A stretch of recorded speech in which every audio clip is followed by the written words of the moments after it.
Chapter 11. London, 1888. The members of the Illuminated Order, dressed in velvet robes, stood in a circle around a raised marble altar, their faces concealed behind masks.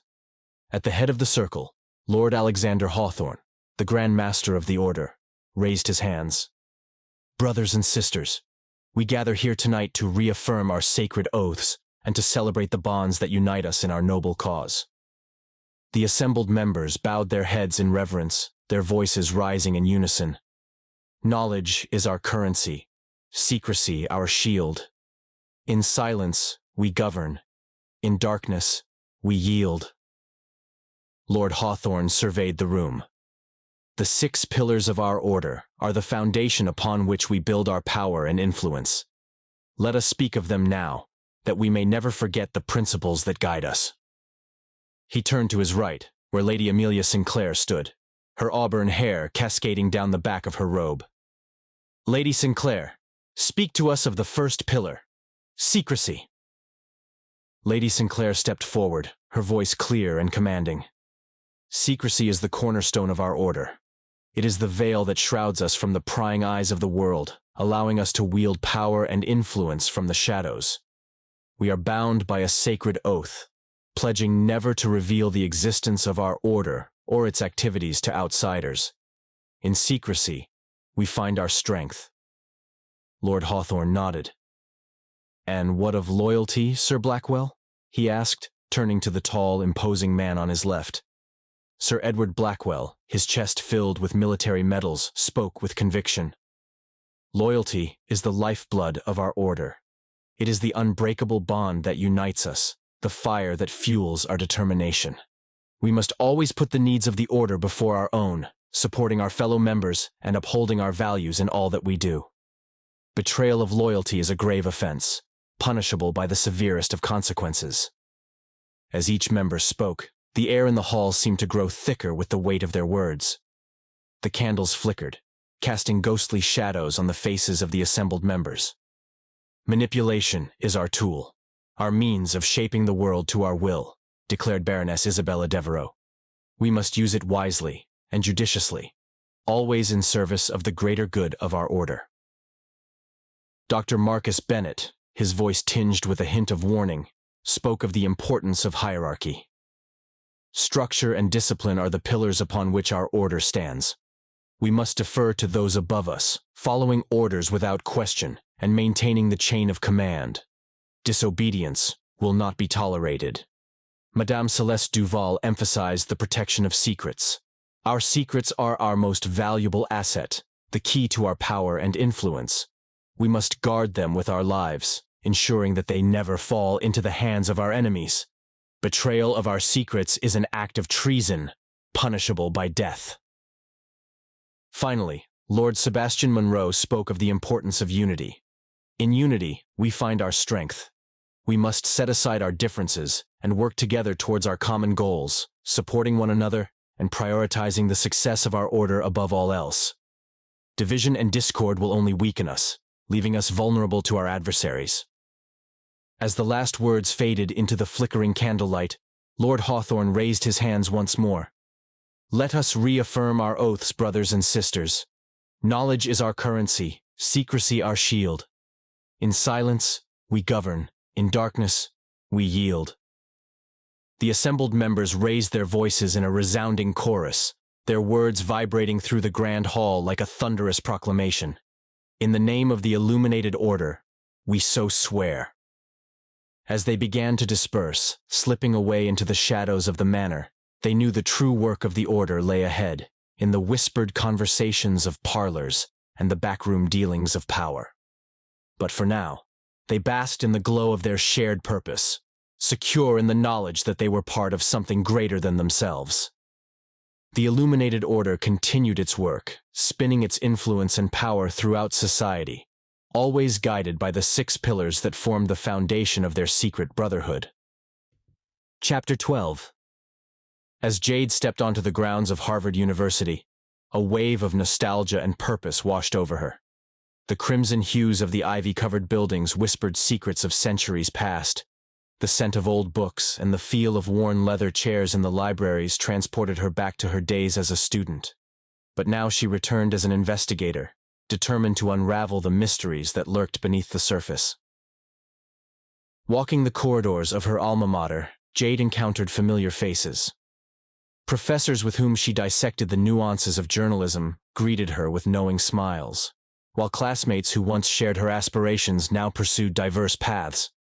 Yet, beneath the veneer of routine academic life, Jade sensed an undercurrent, a hidden tapestry woven with threads of power and influence. Her questions led her to the depths of the archives, where she uncovered references to Lord Alexander Hawthorne, Lady Amelia Sinclair, and Sir Edward Blackwell. Names that resonated through Harvard's past. The trio, founders of the Illuminated Order, left a mark on the institution, their influence seeping into the foundations of knowledge. As Jade pored over the documents, a pattern began to emerge.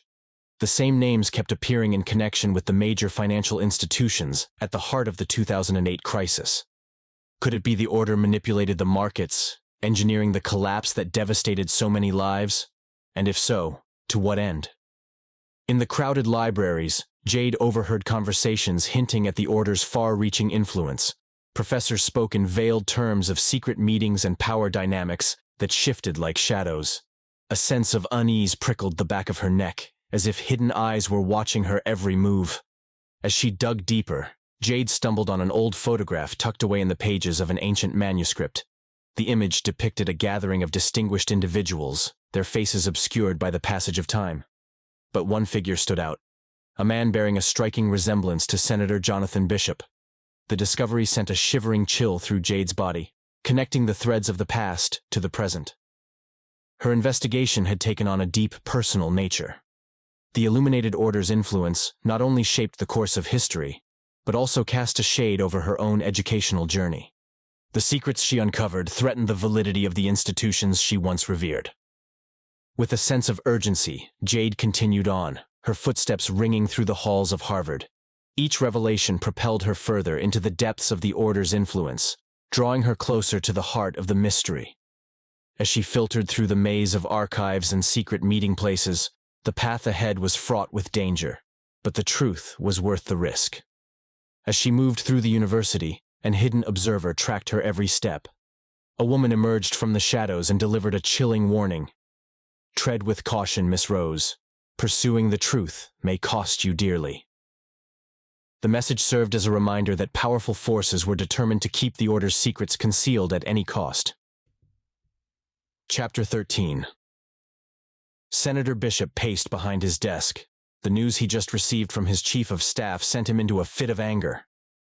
"What do you mean she got another interview?" he said. "I thought we had this under control." He slammed his fist on the desk, sending papers and pens scattering across the polished wood. His staff stood around him, their faces pale and their eyes wide with fear. "I want to know how this happened," Bishop said, his eyes sweeping the room like a predator searching for prey. "I want to know who dropped the ball, who let this little bitch slip through our fingers." His chief of staff stepped forward. "Sir, we did everything we could. We put pressure on her editors, threatened to pull our advertising, but she just wouldn't back down." Bishop's eyes narrowed. "Then you didn't do enough.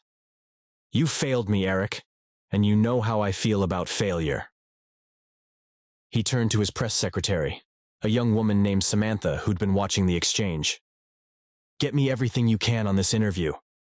I want to know what she knows, what she's planning to ask, and I want it done yesterday." Samantha's fingers were already flying across the screen of her phone as she set to work. Bishop turned back to Eric. "And you? I want you to fix this. I don't care how you do it, but I want Jade Rose out of the picture. Permanently." Eric swallowed hard, his Adam's apple bobbing in his throat. "Yes, sir, I understand." With a final dismissive wave of his hand, he sent his staff scurrying from the room. He had a meeting to prepare for, a battle to wage against the forces that sought to undermine his authority. Jade Rose stepped inside Senator Bishop's office, her heart pounding against her ribcage. The senator, a towering man, greeted her with a practiced smile that did little to mask the intensity of his stare. "Miss Rose," Senator Bishop's voice resonated through the room, smooth and commanding. "I don't recall having you on my schedule today. To what do I owe this unexpected interruption?" Jade squared her shoulders, her eyes locking with the senator's as she took a bold step forward. The plush carpet beneath her feet seemed to swallow her footsteps, but she stood firm, determined to confront the truth. "I'm here to discuss the Illuminated Order, Senator," she said. A hint of surprise flashed across the senator's face before he regained his composure. "Ah, the Illuminated Order," he replied, leaning back in his leather chair. "A figment of conspiracy theorists' imaginations, I assure you." Jade refused to be intimidated. She reached into her bag and pulled out a file, the evidence she gathered. "I have proof, Senator," she said, her voice steady despite the fear flowing through her veins. "Irrefutable evidence that ties you directly to the Order. Your involvement behind the scenes. It's all here." Senator Bishop's mask slipped further, uncertainty crossing his expression before he schooled his features into a composed authority. "You have no proof, Miss Rose," he countered, his eyes narrowing. "And even if you did, it would be wise to be careful. The Order's reach extends far beyond what you can imagine." The weight of his words hung between them, but Jade refused to back down. She thought of all the secrets she uncovered, the threads that tied the Illuminated Order to the highest echelons of power. "Senator Bishop, the secrets of the Illuminated Order are no longer hidden. We know of your involvement, the puppeteer pulling strings from within the heart of our government. Miss Rose, I'm afraid you've stumbled into matters beyond your understanding. The Illuminated Order is a force for stability, guiding the nation through turbulent times."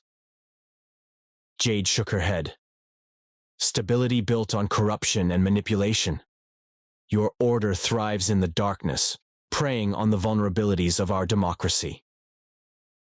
The senator's smile, a veneer of charm concealing deeper motives, remained intact.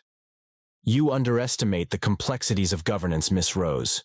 The Order ensures the wheels of progress turn smoothly." Jade kept at it, armed with the knowledge of Harvard's history and the Order's intricate web. Harvard, Senator, the institution that shaped leaders, incubated a dark legacy. Lord Hawthorne, Lady Sinclair, Sir Blackwell, all founders of the Illuminated Order with ties to this prestigious university. Miss Rose, you're involving yourself in matters that surpass your role as a journalist. The Order safeguards the nation's interests. We ensure balance in the face of chaos. You call it balance, I call it deception, Jade countered. The public deserves to know the truth, Senator. They deserve to know the depths of secrets, betrayal, and manipulation that the Order has sunk to in the name of power. And I won't rest until that truth is exposed, no matter the cost. As the verbal duel escalated, the room pulsed with an energy of its own. Jade felt the weight of the moment, realizing her actions could have far-reaching consequences. Senator Bishop leaned back in his chair, his eyes never leaving Jade's. "You have spirit, Miss Rose. I'll give you that," he said, his tone almost amused. "But spirit alone won't save you from the consequences of your actions. The Order has eyes and ears everywhere, in places you can't even begin to fathom. If you continue down this path, you'll find yourself in a world of trouble. Is that really a price you're willing to pay?" Jade met his stare. "I'm prepared to face the consequences, Senator. The truth cannot be buried forever." The senator sighed. "Very well, Miss Rose, but remember, you've been warned. The Order does not take kindly to those who threaten its existence." With those parting words, Senator Bishop rose from his chair, signaling the end of their meeting, and Jade gathered her belongings. As she stepped out of the office and into the hallway, she couldn't shake the feeling she just crossed a threshold from which there was no turning back. The battle lines were drawn, and Jade knew her investigation would now take on a new level of urgency. The Illuminated Order's influence ran deep, and exposing their secrets would require every ounce of her determination and skill. But she was ready to face whatever challenges lay ahead, armed with the truth and a commitment to justice. As she walked out into the fading light of the evening, Jade's determination only grew stronger. The confrontation with Senator Bishop only fueled her to continue to unravel the yarn ball of the Illuminated Order and bring their dark deeds to the light. Senator Jonathan Bishop seethed in his office. Jade's findings ignited a tempest of anger and frustration inside of him. With a clenched jaw, he reached for his phone, fingers tapping with controlled fury as he dialed numbers that vibrated through the echelons of power. "Get me Director Harris," he said. The line clicked, and a voice on the other end responded. "Senator Bishop, what can I do for you?" Director Harris asked, the sound of shuffling papers in the background. "We have a situation," Senator Bishop replied. "Jade Rose, a journalist, is digging into matters that could jeopardize everything we've built. She's uncovered secrets that threaten the foundation of the Order." "I see," Director Harris said, his voice growing serious. "What do you need from me, Senator?" "I need you to mobilize our assets," Senator Bishop instructed. "Put surveillance on Rose and her accomplice, David Montgomery. He's ex-CIA and a former member. His involvement makes this even more delicate." The senator's words set the wheels in motion. Director Harris assured him the necessary measures would be taken, and the call ended. Under the shadows of power, unseen forces prepared to counteract the threat posed by Jade and David. Operatives were dispatched, their orders clear: monitor, disrupt, and contain. The Illuminated Order's network of influence began to churn, targeting the intrepid duo who dared to challenge their secrets. Senator Bishop's fury, however, was not satisfied with only surveillance. His mind turned to David Montgomery, the former CIA operative who was once part of the Order. The betrayal stung, and the senator's desire for retribution grew. In conversations with his inner circle, Senator Bishop concocted a sinister plot to silence David. Whispers of assassins and covert operations danced through the air as the senator, driven by a ruthless determination to protect the Order, set in motion a plan that would thrust Jade and David into a dance with the devil. "David Montgomery is a loose end that needs to be tied up," Senator Bishop said to his most trusted confidant. "His CIA training and knowledge of the Order make him a formidable threat. We need to send a message that no one can threaten the Order and walk away unscathed." The confidant nodded, understanding the gravity of the situation. "I'll make the necessary arrangements, Senator. Montgomery will be dealt with swiftly and discreetly." As the plot against David took shape, Jade remained unaware of the lurking danger. She continued her investigation, driven by the truth. But the senator's moves were already in motion. Chapter 14. In the heartbeat of Washington, D.C., David Montgomery's residence occupied a quiet corner in the historic neighborhood of Georgetown. The cobblestone streets carried the weight of history beneath the soles of those who tread on them, and the air was redolent with the fragrance of cherry blossoms, a subtle reminder of the city's transient beauty. David's townhouse stood proudly amidst its neighbors, its red bricks adorned with ivy that clung to the walls like a living tapestry. Gas lanterns flanked the entrance, reflecting a warm glow that danced on the wrought iron railings and illuminated the lush greenery at the doorstep, a testament to David's appreciation for the simple elegance of nature in the urban sprawl. Inside, the townhouse unfolded into a sanctuary of colors and refined taste. Antique furniture bearing the patina of time, while sunlight filtered through heavy curtains, creating shadows that played on the hardwood floors. The gentle creaking of the floorboards beneath David's feet and the soft ticking of an antique clock were the only sounds that disrupted the tranquil atmosphere. In David's study, books lined the shelves with leather-bound spines, their musty scent filling the air. An old-fashioned globe marked with the scars of exploration sat atop a carved wooden desk where David escaped into the mysteries that unfolded before him. His mind raced with thoughts of the investigation, the pieces of the puzzle slowly falling into place as he connected the dots between the Illuminated Order and the secrets that lay hidden within the corridors of power. A sharp knock at the door shattered the tranquility, the sound reverberating through the townhouse like a gunshot.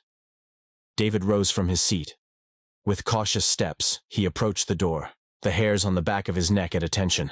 His heart pounded in his ears, a primal rhythm that seemed to magnify the growing tension. As he reached for the doorknob, the door burst open with a crash of shattered wood, splinters flying through the air like shrapnel. In the doorway stood a trio of suited men, their faces hidden behind masks, their presence an intrusion into David's sanctuary. The bitter taste of adrenaline flooded David's mouth as he faced them, his body coiled like a spring, ready to fight. "David Montgomery," one of the men said, "we've been sent to deliver a message." "Who sent you?" The man stepped forward, his footsteps heavy on the creaking floorboards. "Senator Bishop," he said. "He's not too pleased with your little investigation. You're poking your nose where it doesn't belong, Montgomery. The senator sends his regards and a warning." The pieces of the puzzle clicked into place. Senator Bishop's involvement in the Illuminated Order was deeper than he initially suspected, and this confrontation only served to reinforce the importance of his collaboration with Jade. They were getting closer to the truth, and the Order was clearly willing to go to great lengths to keep their secrets buried. With a smirk, the man nodded to his companions, and they rushed David. The room erupted into mayhem as fists flew and furniture crashed to the ground. The sound of shattering glass and splintering wood filled the air. David fought for his life, his training as a former CIA operative kicking in as he parried blows and delivered precise strikes. The coppery taste of blood filled his mouth as he took a punch to the jaw, but he pushed through the pain, his resolve unbreakable. He knew this was just the beginning. The Illuminated Order would stop at nothing to maintain their grip on power. As the dust settled and the intruders vanished into the night, David stood battered and beaten but unbowed. His breath came in ragged gasps, and the throbbing pain of his injuries served as a reminder of the price he was willing to pay for the truth. In that moment of defiance, he vowed to continue his quest for justice, undeterred by the threats that lurked in the darkness. He picked up the phone and dialed Jade's number. They had work to do, and the Illuminated Order's attempts to silence them only fueled their dedication to expose the secrets that threatened to tear the nation apart. The evening sky draped Washington, D.C. in a blanket of dusky hues as Jade Rose made her way to David Montgomery's residence in Georgetown. A thick sense of trepidation hung in the air as she climbed the worn steps to David's door, the events of the night unfolding in her mind like a haunting prelude. Upon entering, Jade was greeted by the dim light of candles in the hallway. The scent of melted wax mingled with the musty aroma of aged wood, creating a heady mixture that whispered secrets of the past. The air was charged with tension, each step Jade took towards the study feeling like a weight on her shoulders. As the door creaked open, Jade's eyes widened at the sight of David, his face bearing the bruised remnants of the earlier altercation. The room felt heavy with the weight of his resilience, the struggle still lingering in the air like a tangible presence. Jade's heart ached at the sight of his battered face, a reminder of the sacrifices they were making in pursuit of the truth. "David," Jade whispered, her voice trembling. "What happened? Who did this to you?" David's eyes met hers. "They came," he replied, his voice rough with emotion. "The Order. They came to send a message. They're trying to scare me off." Jade's heart sank at his words, a cold dread coiling in her chest like a serpent ready to strike. It dawned on her with chilling clarity. The forces they were up against were far more powerful and ruthless than she ever imagined. "David, this is dangerous," Jade said. "Maybe we should reconsider. They mean business. We could get hurt, or worse." As the words left her lips, Jade thought about the potential consequences of their actions. Images of dark figures lurking in the shadows, of powerful men with sinister agendas, flashed before her eyes. The fear of the unknown, of the dangers that lay ahead, threatened to consume her. But as she looked into David's eyes, Jade saw determination, a resolve that burned brighter than the candles in the room. His eyes held a steadiness that anchored her, a silent reminder of the strength they possessed together. David reached out, grasping her hand, the warmth of his touch a comforting presence amidst the chaos. "I know the risks, Jade. We can't let fear dictate our actions," he said, his voice firm yet gentle. "And we can't back down now. The truth is worth fighting for, no matter the cost." His words settled on her shoulders like a mantle of determination, pushing aside her doubts and fears with a new sense of purpose. In that moment, Jade knew their journey had only just begun, a path fraught with danger and uncertainty, but illuminated by the light of truth. With a deep breath, she nodded. You're right. We can't give up. The Order may think they can silence us, but we'll show them the power of the truth. David smiled. Together. We'll face this together. Chapter 15. The flashing lights of police cars lit up the entrance to the Capitol Inn, where the body of Councilman Michael Thornton was found. Detective Marcus Reynolds stood in the middle of the chaos, his eyes on the gruesome scene before him. Thornton, once a respected figure in DC politics, now lay motionless, his blood pooling on the cold motel room floor.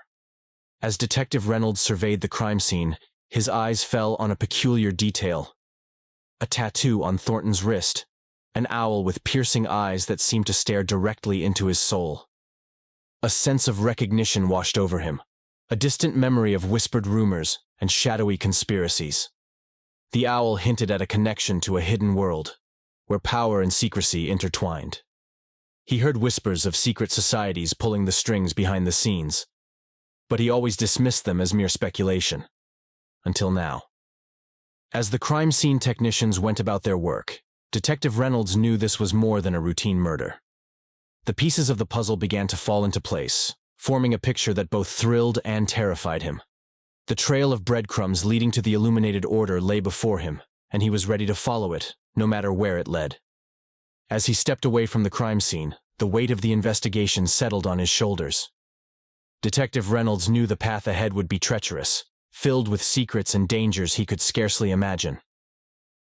In the heart of the concrete jungle that is Washington, D.C., Detective Marcus Reynolds emerged from the shadows of the Lincoln Memorial, a man of quiet determination. Tall and broad-shouldered, he moved with the fluid grace of someone who navigated the city's myriad alleyways and backstreets with a purpose. His salt and pepper hair, cropped close to his scalp, hinted at years of experience, each strand a testament to the weight of the investigations he carried on his shoulders. Marcus's eyes reflected the city's complexities, a hint of skepticism, a residue of countless cases that tested his faith in the system. The lines on his face, like a map of his career, told stories of sleepless nights, of chasing leads through the corridors of power. His gait, steady and purposeful, embodied a blend of pragmatism and a commitment to justice. Decked in the worn but impeccably maintained attire of a seasoned detective, Marcus bore the badges of his experiences. The crease between his eyebrows deepened as his mind drifted to a recent case, the images of blood-stained hands and shattered promises haunting his thoughts. But his fingers, calloused from countless hours sifting through evidence, now traced the outline of the owl tattoo on Councilman Thornton's wrist, an unexpected detail that would catapult him into a world far beyond the confines of routine police work. The curiosity and apprehension that rose when he first saw the tattoo now burned brighter within him, a flame that refused to be extinguished. Outside of the crime scenes and investigations, Marcus was a man of few words, his thoughts often hidden behind a contemplative stare. Little did he know, the murder of Councilman Thornton would be the catalyst propelling him into a maelstrom of conspiracies, where the pursuit of justice would become a journey into the shadows of power, where secrets lurked and the truth waited to be unveiled. Chapter 16. The loud ring pierced through the silence of the night, waking Jade from a fitful slumber. She fumbled for her phone, a sense of dread washing over her. As she answered, the voice on the other end was laden with urgency. "Jade, it's David," came the breathless voice. "You need to turn on the news. Something's happened." With trembling hands, she reached for the remote, her fingers numb as she pressed the button. The television came to life, the glare of the breaking news alert glowing on the screen. Good evening, and welcome to Global Network News.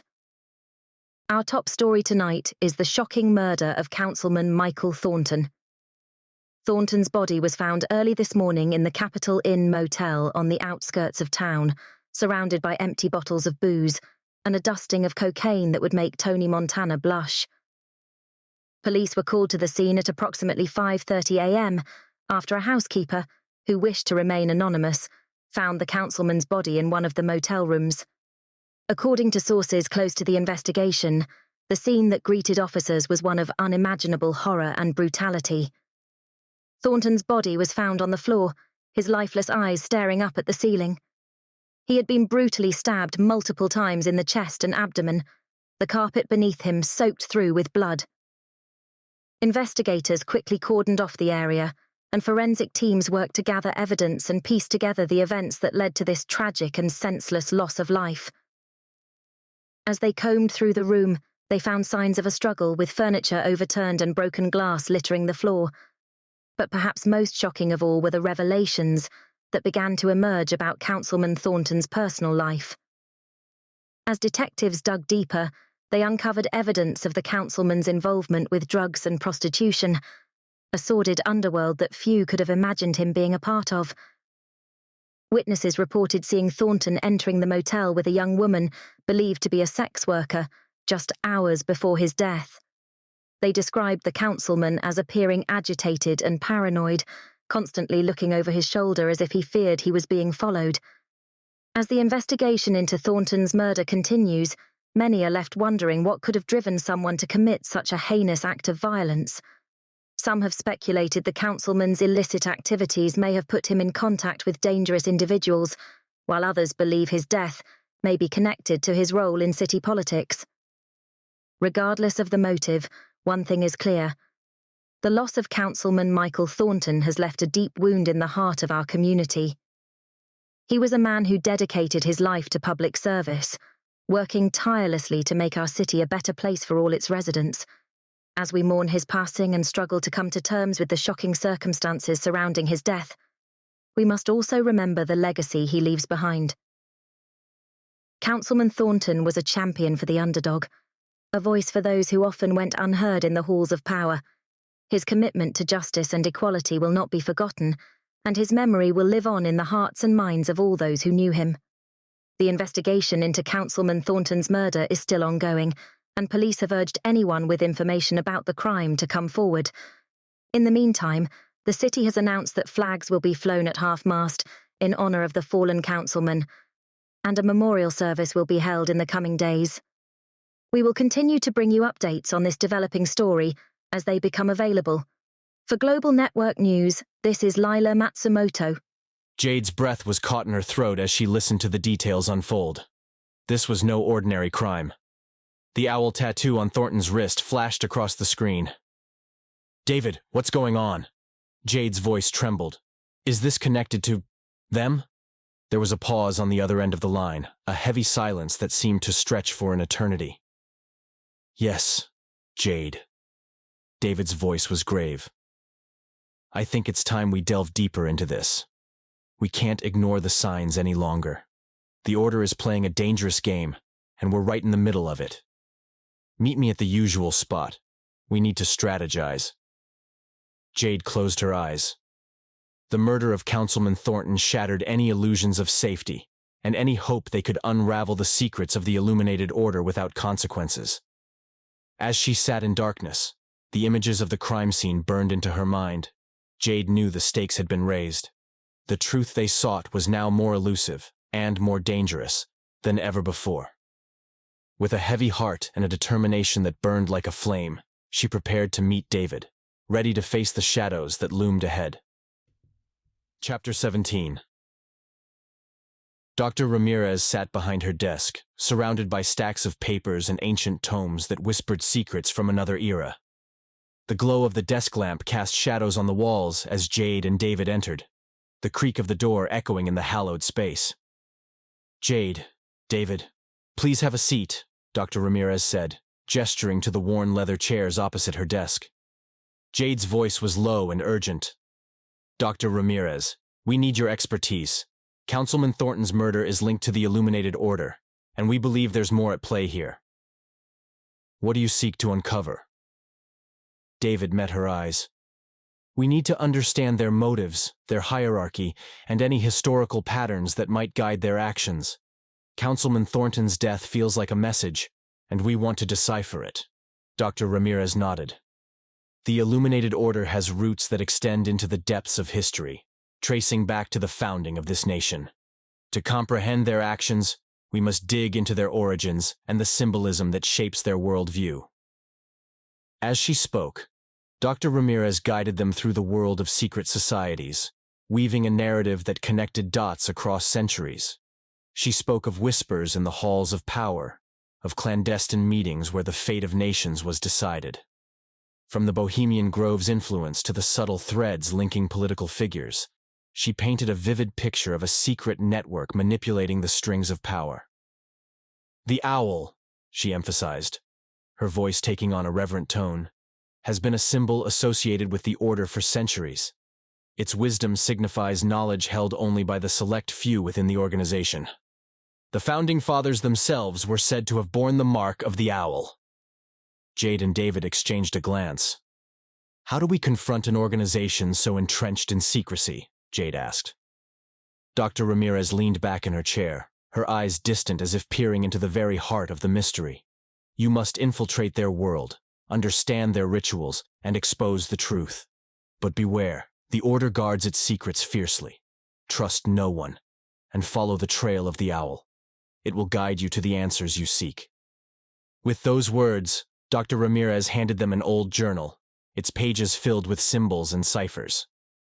This may prove useful in your quest. Remember, the truth often lies in the shadows. As Jade and David left Dr. Ramirez's office, the weight of the task before them settled on their shoulders. The path ahead was fraught with danger, but armed with new knowledge and hope. They were ready to face the challenges that awaited them in the heart of the Illuminated Order's web of secrets. Chapter 18.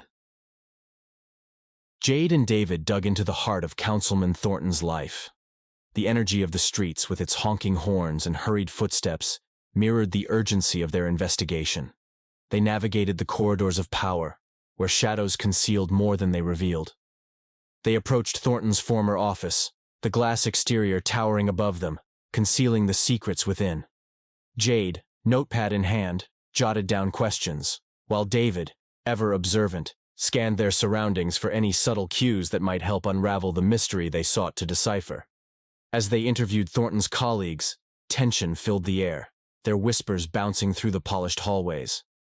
They spoke of the councilman's charisma and his ability to sway opinions, but their words also hinted at a darker undercurrent beneath his public persona, suggesting the man they once knew danced on the edges of power, flirting with forces beyond his control.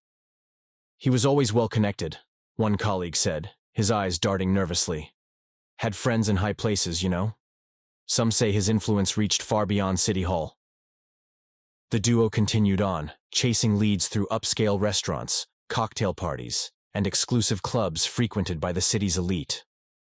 Each conversation uncovered a new layer, a puzzle piece that refused to fit neatly into the narrative they were constructing. Jade never wavered. Her questions probed into the shadows of Councilman Thornton's life, seeking the truth that seemed to elude them. She sensed the fear lingering in the responses, the acknowledgement that some secrets were best left buried.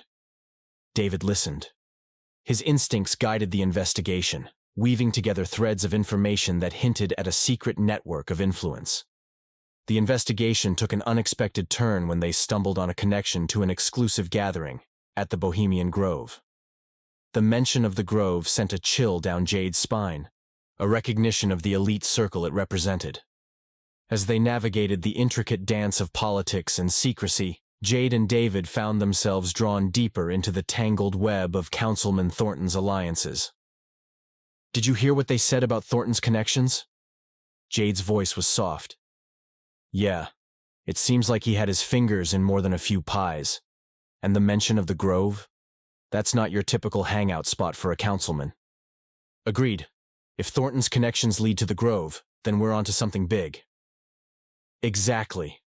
We need to find out what he was involved in and why it led to his demise, but we can't afford to make any missteps. The truth is out there, but it won't come easy. As they stepped back out into the streets, Jade and David knew their investigation had taken a pivotal turn. The Bohemian Grove connection was big, a thread that could unravel the entire mystery surrounding Councilman Thornton's death. The city's noise faded into the background as they focused on the task at hand, determined to uncover the truth, no matter the cost. Chapter 19. In the newsroom of the Washington Post, The clatter of typewriters and journalistic chatter filled the air. The scent of coffee wafted through the room. Jade sat at her cubicle, her fingers tapping the keyboard as she pieced together the threads of Councilman Thornton's murder. The light from the screen brightening her expression. As she worked, lost in thought, a familiar voice broke through her concentration. "Jade, got a minute?" her boss, Mr. Anderson, asked. Jade looked up, surprised by the interruption. "Sure, Mr. Anderson. What's up?" Mr. Anderson pulled up a chair and sat down, his expression serious. "I've been hearing some rumblings about your investigation into Councilman Thornton's murder."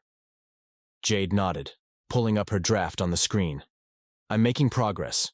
It's a complex story, but I think I'm onto something big." "Jade, I know you're a talented journalist and I respect your dedication, but I need you to be careful with this one." Jade frowned. "Careful? I'm just doing my job, following the facts." "I know, and I appreciate that," Mr. Anderson said. "But this story, it's attracted some attention from higher up.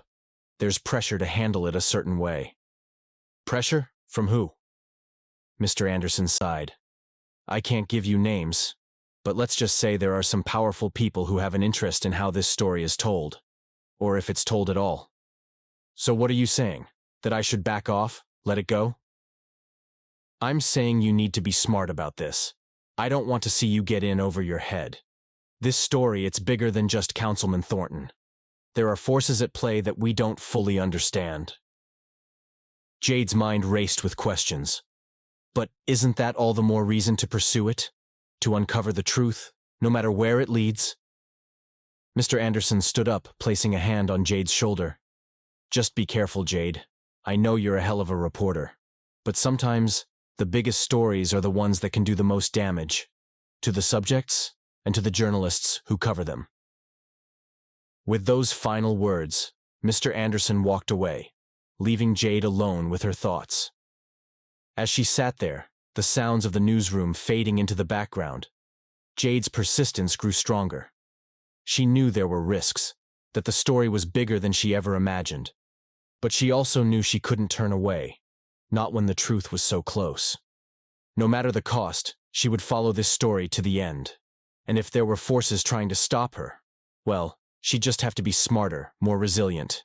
The truth, after all, had a way of coming to light, no matter how hard some tried to keep it hidden. In the dark parking garage, Jade fumbled through her purse, searching for her car keys. The clatter of distant footsteps and the buzzing lights overhead added to the atmosphere. A lingering sense of unease settled over her, a weight that made her glance around. Finally, keys in hand, Jade hurried to her car, the sharp click of her heels vibrating against the cold walls. As she entered the vehicle and started the engine, a chill traveled through her body. She couldn't shake the sensation of being watched. Her eyes went to the rearview mirror, looking for any signs of an unwelcome presence. The engine roared to life, and Jade navigated the massive parking garage, her heart pounding in her chest. Every shadow seemed to conceal a potential threat, and the hair on the back of her neck stood on end. Jade's breath grew more ragged. The Illuminated Order had a way of making their presence known, and the recent encounter with her boss fueled her paranoia. The notion they may have sent someone to intimidate him gnawed at her thoughts, sending a fresh wave of fear through her veins. As she merged onto the highway, Jade noticed a black van with tinted windows trailing her. Panic set in as she realized she might be the target. Determined not to lead them to her house, she made a sudden decision and swerved into the exit lane without a second thought, her tires screeching against the asphalt. The sign blurred overhead as she exited the unfamiliar off-ramp. She was sweating, gasping to control her breath, fear pulsating through her body as she stole a glance back. The black van still in pursuit, its headlights glaring. Her mind raced, and the highway lights blurred into streaks as she sped through the streets, trying to evade her pursuer.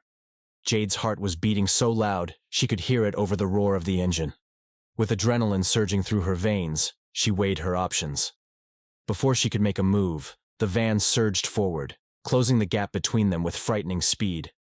Panic seized her as the van's headlights filled her vision, blinding her to everything else. Jade swerved, narrowly avoiding a collision with a light pole. the screech of her tires screaming through the night as her car drifted to the side, the van speeding past with reckless abandon. Breathless and shaken, Jade pulled over to the side of the road, her hands trembling. The black van disappeared into the night, leaving behind a trail of uncertainty and fear. As the adrenaline subsided, Jade's entire body shook, and she struggled to steady her breathing. She reached for her phone, her mind racing with the need to find safety and regroup. She scrolled through her contacts, her vision blurred with unshed tears, until she found the one person she knew she could trust. "David," she whispered, her voice cracking with emotion. "I need your help. Something's happened, and I don't know who else to turn to." As she waited for David's response, Jade leaned back in her seat, her heart still racing. The events of the night had unveiled a chilling reality. She was in far deeper waters than she ever imagined, and the Illuminated Order would stop at nothing to keep their secrets buried. In the living room, David paced back and forth, his footsteps loud against the hardwood floor. Jade's words stuck in his mind. She recounted the warnings from her boss and the terrifying high-speed chase through the streets, her voice trembling with fear and determination. As he listened, a knot of dread tightened in his chest. Memories of his past involvement with the secretive organization flooded his brain, each one a painful reminder of the consequences of defiance. He recalled the night he tried to leave. The cold barrel of a gun pressed against his temple, the whispered threats that haunted his dreams ever since. David's hands clenched into fists, his nails digging into his palms as he struggled to suppress the rising tide of fear and uncertainty. Jade was in over her head, he realized, feeling guilty. She had stumbled into a world of power and corruption, unaware of the threat that awaited her. David's heart raced as he imagined the dangers she faced. The thought of losing her sent a shiver down his spine. He felt a surge of protectiveness towards her, and a gnawing sense of responsibility for dragging her into this dangerous game. But as he struggled with his own demons, David couldn't shake the doubts that overcame him. Was it worth risking his life, and Jade's, to pursue the truth? He wondered if he'd made a mistake by involving himself in this situation. Despite the risks and the uncertainty, he wouldn't abandon Jade. He couldn't bear the thought of leaving her to face these monsters alone. With a heavy sigh, David made his decision. He would stand by her side, no matter what happened. Chapter 20. Jade sat on the plush sofa in Dr. Evelyn Soros' penthouse, her hands wrapped around a steaming mug of tea, the delicate aroma of jasmine and honey filling her senses. Across from her, Dr. Soros settled into a leather armchair, her movements graceful and poised. The years had been kind to her, the lines around her eyes and mouth a testament to a life filled with laughter and wisdom. She regarded Jade with a gentle smile, her eyes sparkling with the same warmth and compassion that drew so many to her side. "Jade, my dear," she said, "it's so good to see you, but I can tell something is troubling you. Please, tell me what's on your mind." Jade took a deep breath, the weight of the past few weeks pressing on her like a physical force. She came here seeking solace and guidance, a momentary respite from the chaos and danger that consumed her life. "Dr. Soros," she said, "I feel like I'm drowning. My work, my life, everything seems to be spiraling out of control. I'm pursuing a story, one that I believe in with all my heart, but the closer I get to the truth, the more I feel like I'm losing myself in the process." Dr. Soros's eyes were filled with understanding and empathy. The pursuit of truth is never an easy path. It requires sacrifice and perseverance, a willingness to confront the darkness and uncertainty that lurks at the edges of our understanding. Jade nodded, her eyes glistening. "I know. But sometimes, I can't help but wonder if it's all worth it. The secrets I'm uncovering, the people I'm going up against, it feels like I'm in over my head, like I'm risking everything for a cause that might be hopeless." Dr. Soros reached out, her hand resting on Jade's arm. The warmth of her touch was a balm to Jade's frayed nerves, a reminder of the love and support that existed in a world that often felt cold and merciless. "Jade, listen to me," she said, her voice filled with quiet conviction. "You're one of the strongest, most resilient people I've ever known. Your passion for the truth, your commitment to justice, those are the qualities that make you who you are. Jade felt a tear slide down her cheek, the knot in her chest loosening at Dr. Soros's words. She always looked up to this woman, always seen her as a mentor and a friend, a guiding light in a world that often seemed shrouded in shadow. "But what if I'm not strong enough?" she whispered, her voice raw with emotion. "What if I fail, or worse, what if I lose myself in the process?" Dr. Soros smiled. "Failure is a part of life, Jade. It's the price we pay for daring to dream, for reaching beyond our grasp and striving for something greater than ourselves. But it is not the end, nor is it a reflection of our worth or our courage." She leaned back, her eyes distant and thoughtful. "I've seen you overcome countless obstacles in your life. I've watched you rise from adversity time and time again. And I know, with every fiber of my being, that you'll emerge from this stronger and wiser than ever before." A rush of emotions surged through Jade's chest, gratitude, love, and fierce determination. Dr. Soros's words struck a chord and rekindled the fire that was dampened by doubt and fear. "Thank you, Dr. Soros," she said, her voice thick with emotion. "I don't know what I would do without you, without your guidance and your wisdom." Dr. Soros smiled, her eyes crinkling at the corners. "You're never alone, Jade. You have a network of people who love and support you, who believe in you and the work that you do. Draw strength from that love, from that faith, and let it be your light in the darkness." She reached out, taking Jade's hand in her own. "And remember, my dear, that the path you've chosen is not an easy one, but it is a path that leads to truth, to justice, and to a better world for all of us. Never lose sight of that, even in your darkest moments." Jade nodded, a watery smile spreading across her face. The road ahead would be long and treacherous, and the dangers and challenges she faced were far from over. But in that moment, sitting in the warm glow of Dr. Soros's living room, she felt a renewed sense of purpose and determination, a fierce conviction that she was exactly where she needed to be. "I won't, Dr. Soros," she said. "I promise you that. I'll see this through to the end, no matter what it takes." Dr. Soros smiled, pride and affection shining in her eyes. "I know you will, Jade. And I'll be here for you, every step of the way. Never forget that." As Jade left the penthouse that afternoon, her heart felt lighter than it had in weeks. The burdens she carried were still there, the dangers and uncertainties lingering on the horizon no less daunting than before. But she wasn't alone.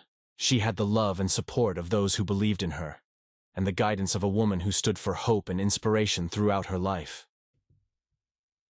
Chapter 21. In the quiet confines of a Georgetown coffee shop, Jade stirred her latte nervously, the clinking of the spoon against the ceramic mug creating an anxious rhythm. David, watchful as ever, scanned the surroundings before proposing the introduction to one of his longtime friends, Detective Marcus Reynolds. As Marcus settled into his seat, his eyes narrowed, assessing the situation. David, with a nod, initiated the introductions. "Marcus, this is Jade Rose. Jade, meet Detective Marcus Reynolds." Detective Marcus extended a hand, his grip firm and his eyes intense. "Pleasure to meet you, Jade. David's mentioned you've got some interesting insights into the recent councilman's murder." "Yes, Detective. It's not just a murder. It's tied to something much deeper, the Illuminated Order." "The who? You mean those conspiracy theorists bogeymen?" "I've heard the rumors, but I deal with facts, not fantasy." David sipped his coffee, his expression serious. "They're not a myth, Marcus. I've been there, and they're real. I've seen the lengths they'll go to protect their secrets." "We believe they're involved in the councilman's death," Jade said. "We need your help to dig deeper, to expose them." The coffee shop provided some privacy for their conversations. The trio forged a bond, each sip of coffee marking a pact to unravel the secrets woven by the Illuminated Order. The exchange of information, ideas, and suspicions flowed like a river, carving a path through the fog of uncertainty. As the hour wore on, Marcus's skepticism gave way to a cautious trust. He saw in Jade and David the fire of justice and a commitment to exposing the hidden truths. A shared glance between Jade and David, a silent acknowledgement of their partnership, didn't go unnoticed by the detective.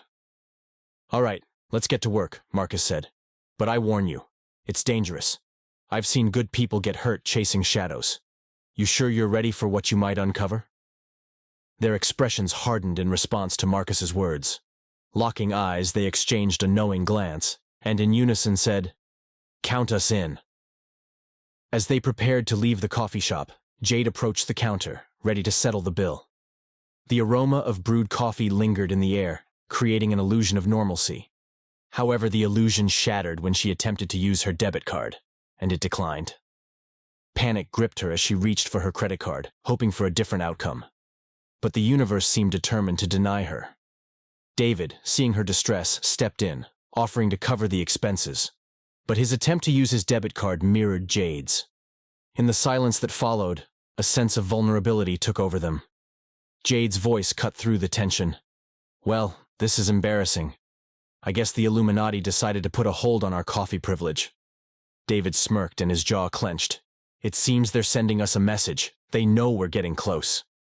"Are they this powerful? Can they really control our finances?" Detective Marcus leaned in. "This is just the beginning. If they can do this, imagine what else they're capable of. We need to watch our backs at every turn." After the coffee shop ordeal, Jade and David reached out to their respective banks, desperate for some clarity amid the distortion. They were hoping for a logical explanation. However, what they discovered only added fuel to the fire of their escalating fears.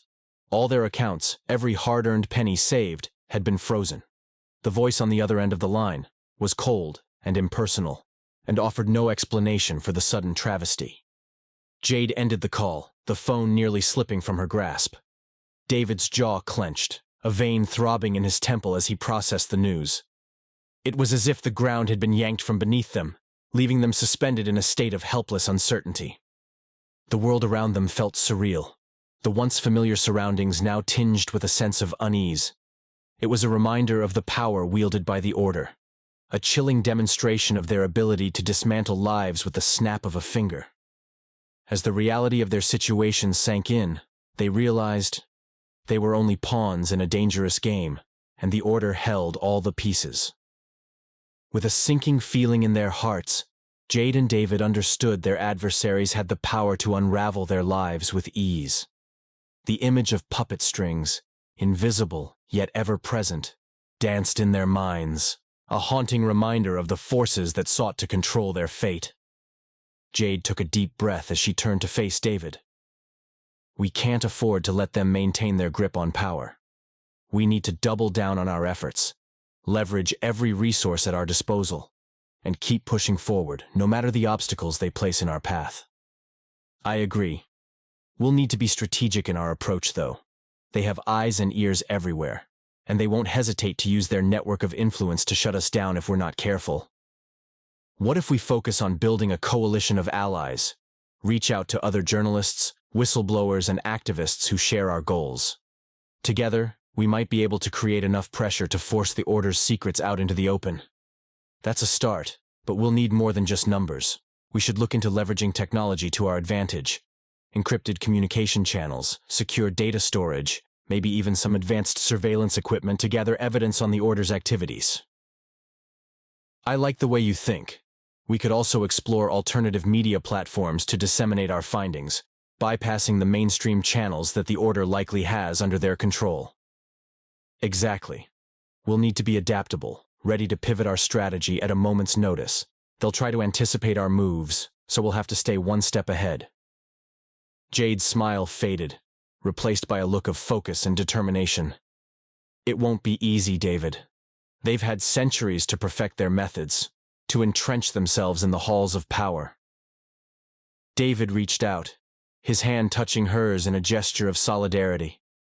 "We'll find a way, Jade. We'll pool our resources, leverage every tool and ally at our disposal, and keep chipping away until the whole world can see them for what they really are." The Illuminated Order had shown their hand, and the stakes had never been higher. But they had each other, a bond forged in the fires of adversity. Together, they would move through the maze of secrets and lies, and bring the truth to light, no matter the cost.